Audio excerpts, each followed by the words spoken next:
All right, guys, today we're going to talk about or get into the most common issues and how to diagnose and get into it, whether it be a valve problem or a discharge restriction.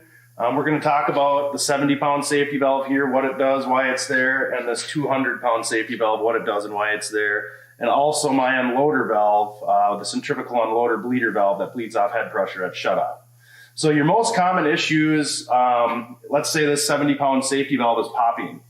You can sure replace that, but 99% of the time it's popping for a reason. And the sole purpose of that safety valve is to pop if the air can't travel from the first stage of compression to the second stage through this manifold properly. Or if it backflows and overpressurizes this chamber, that's where it pops the safety valve.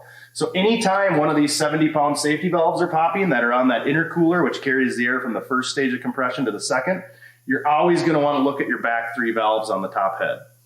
It almost 99% of the time is one of these back three valves and not the actual safety valve. Now, again, you can sure change the safety valve. That's a pretty cheap, inexpensive, fix. If it doesn't fix it, we know there's an issue with one of the back three valves. So what happens is the air is sucked in the air intake. It goes through the first two valves and then gets pushed into this chamber.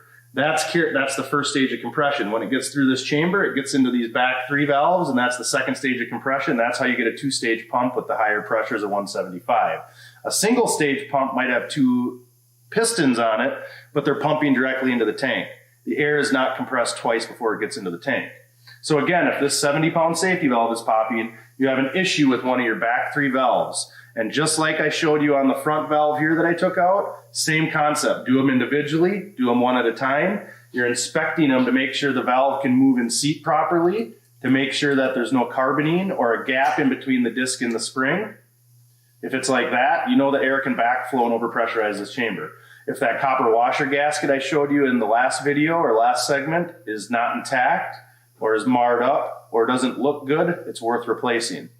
99% of the time, again, I just want to stress, if this valve is popping, it's an issue with one of your back three valves. Now, if this safety valve is popping, the 200-pounder, which is over here on the C2, that's an issue with the air getting from the pump to the tank.